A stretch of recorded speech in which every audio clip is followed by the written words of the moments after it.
पढ़ाई इसलिए मुश्किल नहीं लगती कि तुम समझ नहीं सकते, पढ़ाई इसलिए मुश्किल लगती है क्योंकि जब तुम किताब खोलते हो तब तुम वहां होते ही नहीं। आंखें पन्नों पर होती हैं पर चेतना कहीं और भटक रही होती है, और जहां चेतना अनुपस्थित हो वहां शब्द भीतर नहीं उतरते, वे केवल सतह से टकराकर लौट जाते हैं। जैसे पत्थर शांत झील में नहीं, उफनते पानी में फेंका जाए तो कोई वृत्त नहीं बनता, कोई छाप नहीं पड़ती। जिस दिन तुम यह देख लोगे कि पढ़ाई की असफलता बुद्धि की कमी नहीं बल्कि उपस्थिति की कमी है, उसी दिन पढ़ाई एक बोझ से साधना में बदलने लगेगी। तुम सालों पढ़ते रहे, किताबें बदलती रहीं, विषय बदलते रहे, पर एक चीज नहीं बदली, पढ़ते समय मन का बिखराव। पढ़ते हुए शरीर कुर्सी पर बैठा रहा पर भीतर विचारों की भीड़ लगी रही। कभी भविष्य की चिंता, कभी तुलना, कभी डर, कभी जल्दबाजी। ऐसे में जो पढ़ा जाता है वह भीतर जाता ही नहीं, क्योंकि भीतर पहले से ही शोर भरा है। शोर में कोई भी सत्य टिक नहीं सकता। समझो, स्मृति कोई अलग शक्ति नहीं है जिसे बढ़ाया जाए। स्मृति चेतना की गहराई का परिणाम है। जितनी गहराई से तुम किसी क्षण में उपस्थित होते हो, उतनी ही गहराई से वह क्षण तुम्हारे भीतर अंकित हो जाता है। बचपन की छोटी छोटी घटनाएं आज भी क्यों याद हैं? क्योंकि तब मन इतना बोझिल नहीं था, चेतना स्वाभाविक रूप से खुली थी। वही सरलता यदि पढ़ते समय लौट आए तो किताबें रटनी नहीं पड़ेंगी, वे भीतर उतरेंगी। तुम जब पढ़ते हो तो एक सूक्ष्म हिंसा करते हो, तुम परिणाम के लिए पढ़ते हो। परीक्षा, नंबर, नौकरी, सफलता, ये सब भविष्य के प्रेत हैं जो वर्तमान को खा जाते हैं। पढ़ाई वर्तमान की क्रिया है, उसे भविष्य से जोड़ते ही उसका प्राण निकल जाता है। जब तुम ये सोचते हुए पढ़ते हो कि याद रखना है, उसी क्षण तुम याद रखने की क्षमता खो देते हो। स्मृति प्रयास से ये नहीं आती, वह सहजता से आती है। देखो, जब तुम किसी सुंदर दृश्य को देखते हो तो क्या तुम यह सोचते हो कि इसे याद रखना है? नहीं, फिर भी वह दृश्य भीतर गहराई से बैठ जाता है, क्योंकि उस क्षण तुम पूरे के पूरे वहां होते हो। वही कला पढ़ाई की भी है। किताब को बोझ मत बनाओ, उसे देखने दो, उसे भीतर उतरने दो। शब्दों के साथ लड़ो मत, उन्हें सुना करो। पढ़ना एक सुनना है। जब तुम सच में सुनते हो तो शब्द सीधे हृदय में उतरते हैं, वे दिमाग की सतह पर नहीं अटकते। पर सुनने के लिए मौन चाहिए, और मौन बाहर से नहीं भीतर से आता है। पढ़ने से पहले यदि मन भरा हुआ है तो किताब बंद कर देना ही बेहतर है। पहले मन को थोड़ी शांति दो। कुछ क्षण आंखें बंद करके बैठो, सांस को महसूस करो, भीतर के शोर को देखो। शोर को हटाने की कोशिश मत करो, बस देखो। देखते देखते वह ढीला पड़ने लगता है। याद रखो, जो देखा गया है वह धीरे धीरे छूट जाता है। जैसे अंधेरे में दिया जलते ही अंधेरा भागता है, वैसे ही साक्षी भाव में विचार ढीले पड़ जाते हैं। उसी ढील में पढ़ाई शुरू करो, तब तुम पाओगे कि शब्द अलग तरह से प्रवेश कर रहे हैं, बिना संघर्ष, बिना जोर लगाए। तुम अब तक पढ़ाई को एक दौड़ की तरह करते रहे हो। जितना जल्दी हो सके उतना ज्यादा कवर करना है। यह जल्दी ही सबसे बड़ा शत्रु है, जल्दी समझ को मार देती है। धीरे पढ़ना आलस्य नहीं है, धीरे पढ़ना गहराई है। एक वाक्य को पूरा महसूस करके पढ़ो, शब्दों के बीच ठहरो, उनके अर्थ को नहीं, उनके स्वाद को पकड़ो। ज्ञान केवल जानकारी नहीं है, जानकारी बाहर से आती है, ज्ञान भीतर उतरता है। जानकारी दिमाग में रहती है, ज्ञान चेतना में।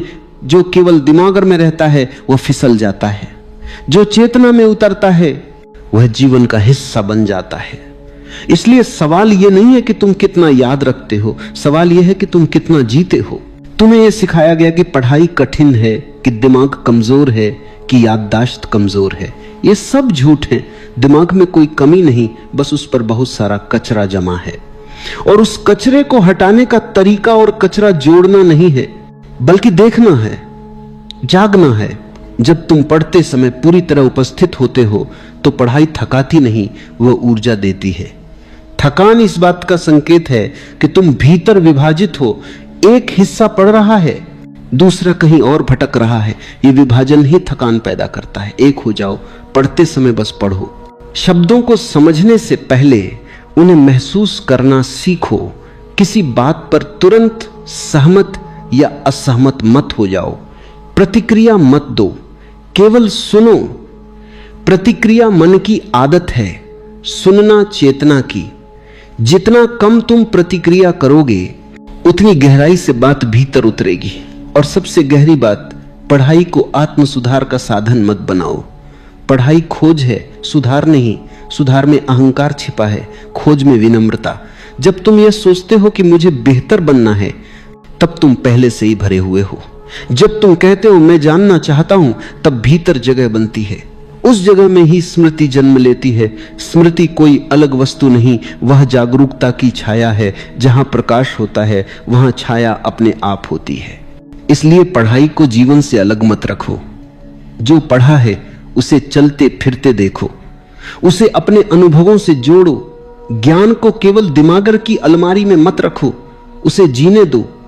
जो जिया गया है वह कभी नहीं भूलता। और अंत में यह समझ लो, तुम किताब नहीं पढ़ते, किताब तुम्हें पढ़ती है।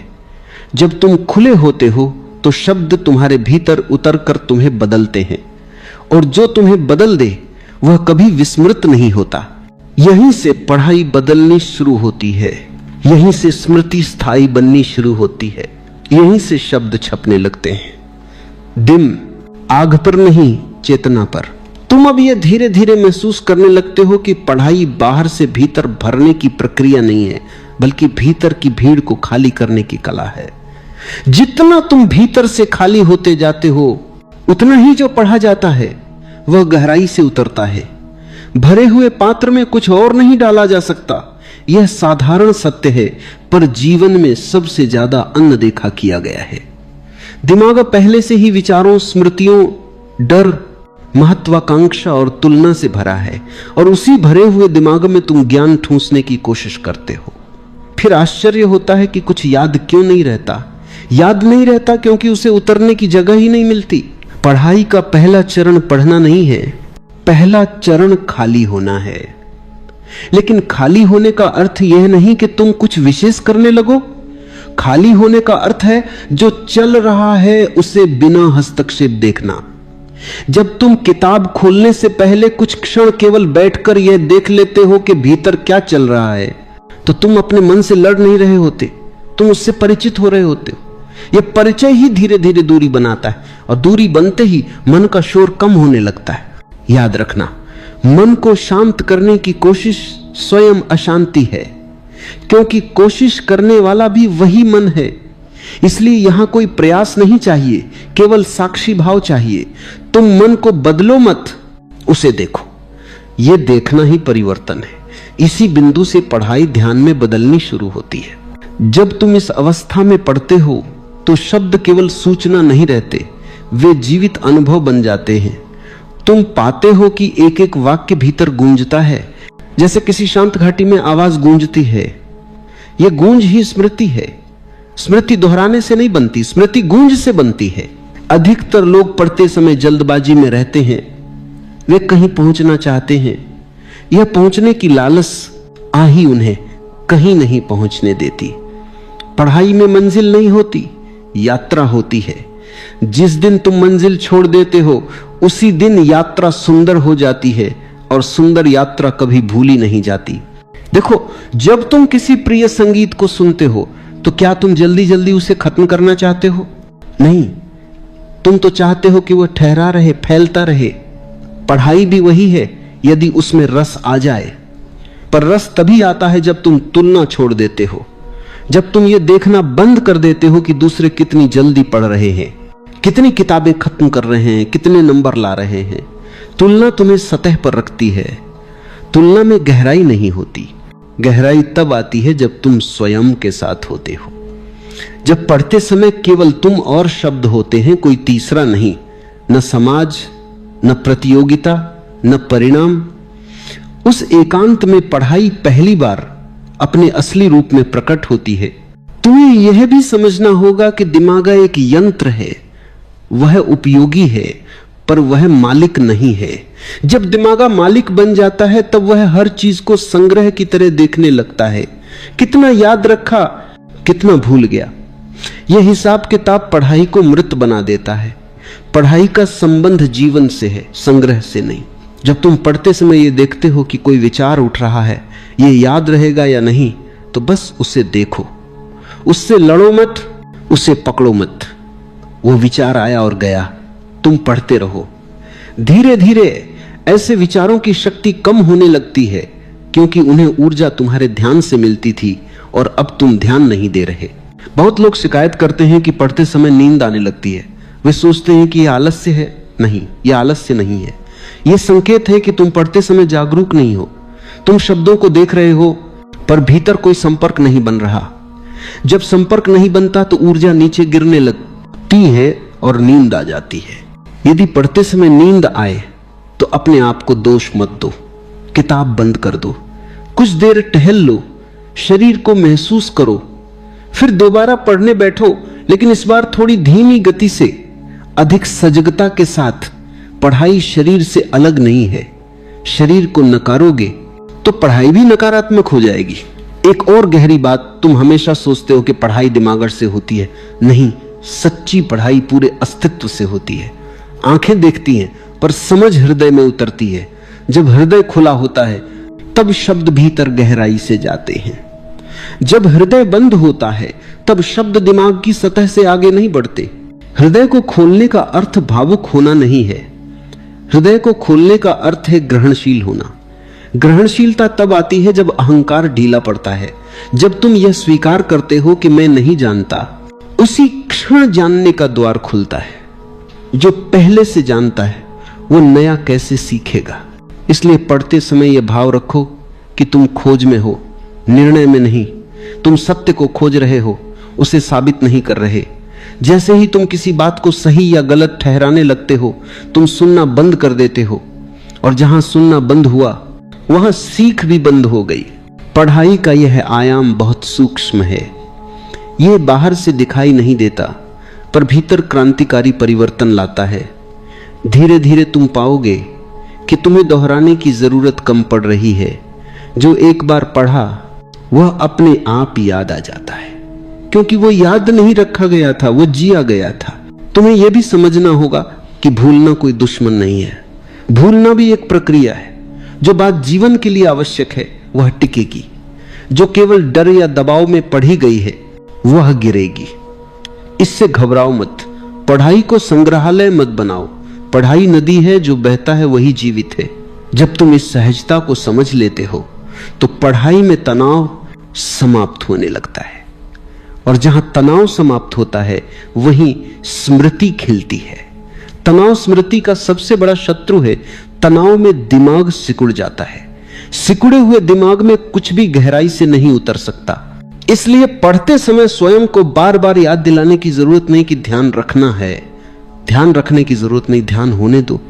ध्यान कोई क्रिया नहीं है, ध्यान एक अवस्था है, और यह अवस्था धीरे धीरे आती है जब तुम पढ़ाई को साध्य नहीं, साधना मान लेते हो। जब तुम पढ़ाई में सफल होने की जगह पढ़ाई में उपस्थित होने लगते हो, तब पढ़ा हुआ छपने लगता है, दिमाग पर नहीं, अस्तित्व पर। और जो अस्तित्व पर छप गया उसे समय भी मिटा नहीं सकता। यहीं से पढ़ाई केवल परीक्षा की तैयारी नहीं रहती, यहीं से पढ़ाई जीवन की तैयारी बन जाती है। तुम अब इस बिंदु पर धीरे धीरे पहुंचने लगते हो जहां पढ़ाई और जीवन के बीच की दूरी मिटने लगती है। अब पढ़ना केवल किताब के साथ बैठना नहीं रह जाता, बल्कि एक आंतरिक अवस्था बन जाता है। तुम चलते फिरते भी पढ़ने लगते हो, बोलते सुनते भी सीखने लगते हो, क्योंकि भीतर एक सजगता जाग चुकी होती है। यही सजगता वह भूमि है जहां स्मृति स्वाभाविक रूप से जड़ें जमाती है। अब यह समझना जरूरी है कि स्मृति कोई संग्रहालय नहीं है जहां तुम चीजों को सुरक्षित रख दो। स्मृति एक जीवित प्रक्रिया है। जो जीवित है वही याद रहता है, जो मृत है वह गिर जाता है।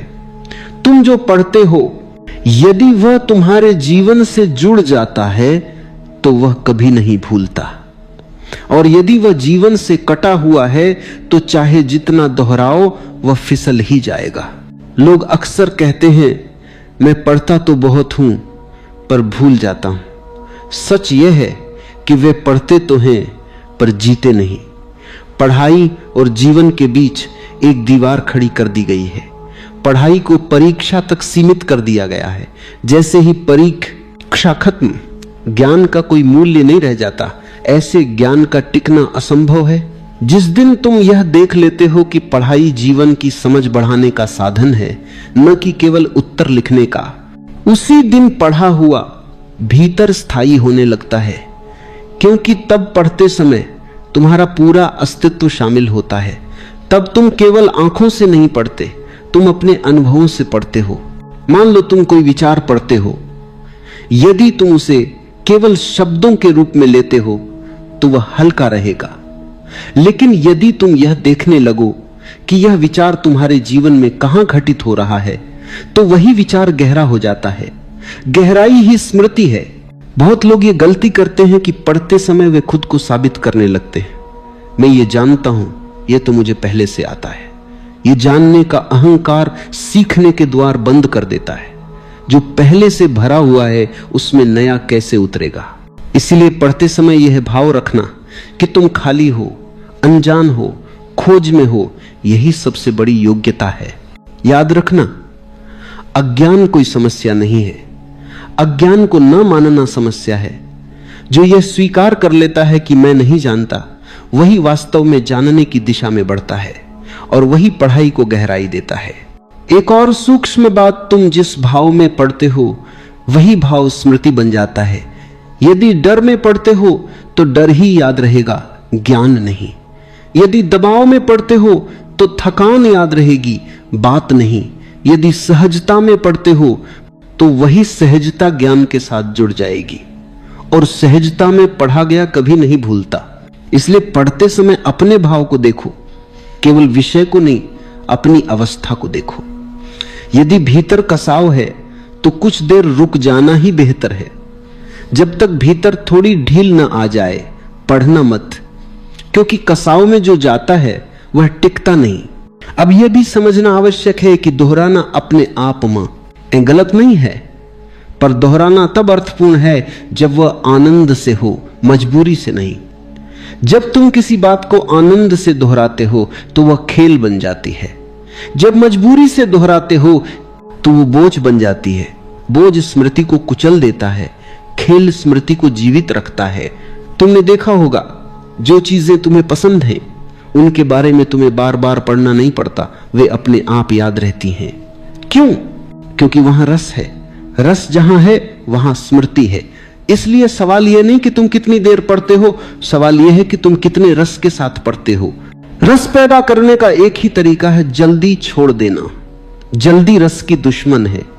जल्दी में तुम केवल सतह को छूते हो, धीरे में तुम गहराई में उतरते हो।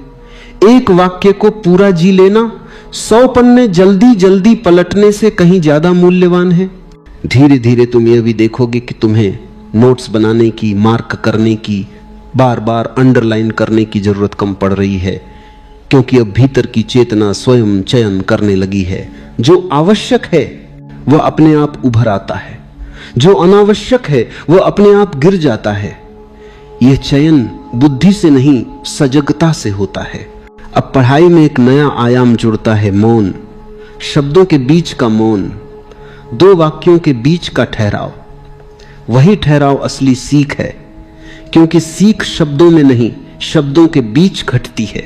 यदि तुम लगातार पढ़ते ही चले जाओ बिना रुके तो दिमाग भरता जाएगा, पर चेतना नहीं। कभी कभी किताब को बंद कर देना भी पढ़ाई का हिस्सा है।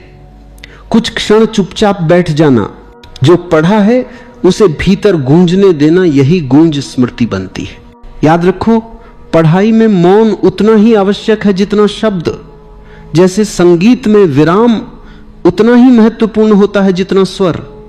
बिना विराम के संगीत शोर बन जाता है, बिना मौन के पढ़ाई बोझ बन जाती है। इस अवस्था में पहुंचकर तुम यह अनुभव करने लगते हो कि पढ़ाई अब तुम्हें थकाती नहीं बल्कि शांत करती है। पहले पढ़ाई के बाद सिर भारी लगता था, अब भीतर एक स्पष्टता महसूस होती है। यह स्पष्टता इस बात का संकेत है कि पढ़ा हुआ केवल दिमाग में नहीं गया, अस्तित्व में उतरा है।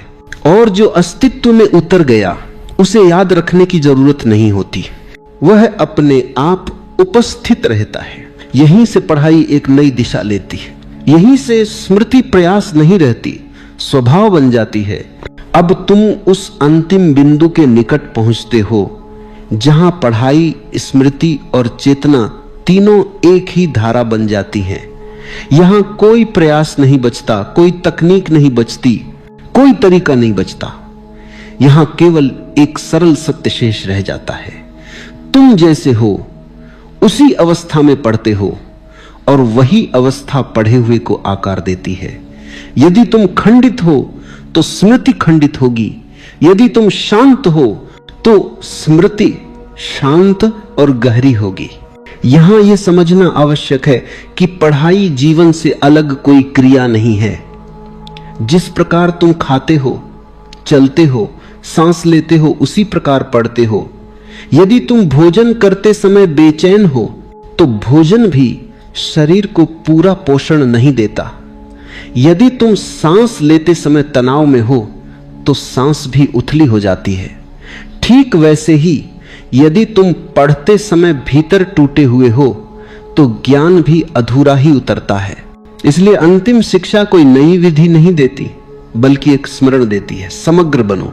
पढ़ते समय पूरा अस्तित्व उपस्थित हो, केवल आंखें नहीं, केवल दिमाग नहीं, पूरा होना। जब तुम पूरे होते हो तब जो भी घटता है वह छप जाता है।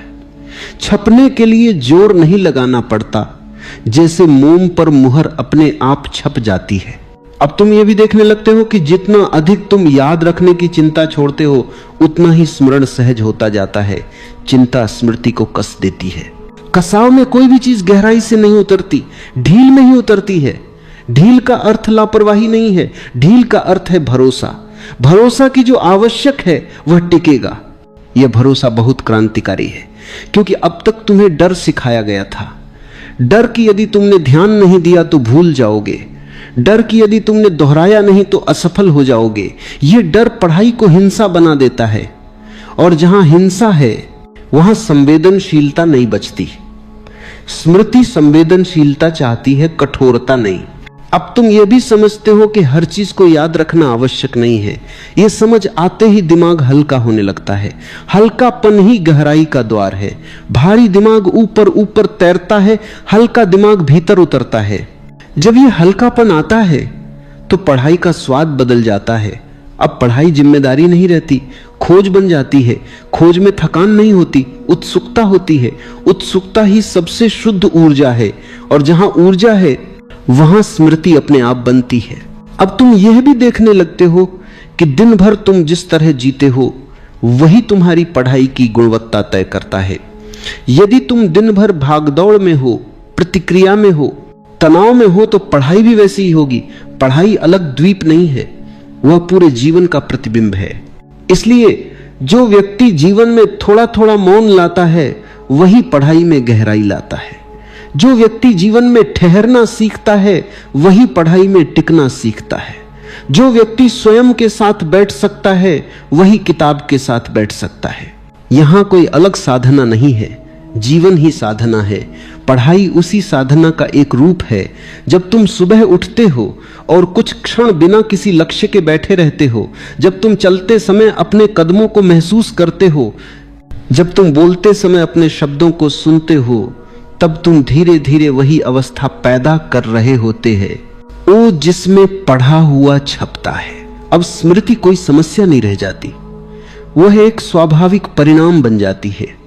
जैसे स्वस्थ शरीर में पाचन अपने आप होता है, वैसे ही सजग जीवन में स्मृति अपने आप होती है। यह भी संभव है कि अब तुम कम पढ़ो, पर जो पढ़ो वह अधिक गहरा हो। मात्रा घटेगी, गुणवत्ता बढ़ेगी, और अंततः गुणवत्ता ही जीवन को बदलती है, मात्रा नहीं। अब तुम यह अनुभव करते हो कि पढ़ाई के बाद भीतर शांति है, स्पष्टता है, बोझ नहीं है। यह शांति इस बात का संकेत है कि ज्ञान केवल दिमाग तक सीमित नहीं रहा, वह चेतना तक पहुंचा है, और जो चेतना तक पहुंचा वह तुम्हारे होने का हिस्सा बन गया। यहां पहुंचकर पढ़ाई और ध्यान अलग नहीं रहते। पढ़ाई ध्यान में बदल जाती है और ध्यान स्मृति का सर्वोच्च रूप है। ध्यान में जो भी घटता है वह मिटता नहीं। इसलिए अंतिम बात यह नहीं है कि कैसे पढ़ो, बल्कि यह है कि कैसे जियो। जैसे तुम जीते हो वैसे ही तुम पढ़ते हो, और जैसे तुम पढ़ते हो वैसे ही तुम्हारी स्मृति बनती है। यदि जीवन में थोड़ी शांति है तो पढ़ाई में गहराई होगी। यदि जीवन में थोड़ी सजगता है तो पढ़ा हुआ छप जाएगा। यदि जीवन में थोड़ा मौन है तो स्मृति स्थायी हो जाएगी, और तब तुम्हें याद रखने की चिंता नहीं करनी पड़ेगी, क्योंकि जो सच में उतरा है वह कभी जाता नहीं। यही पढ़ाई पूर्ण होती है, यही स्मृति विश्राम पाती है।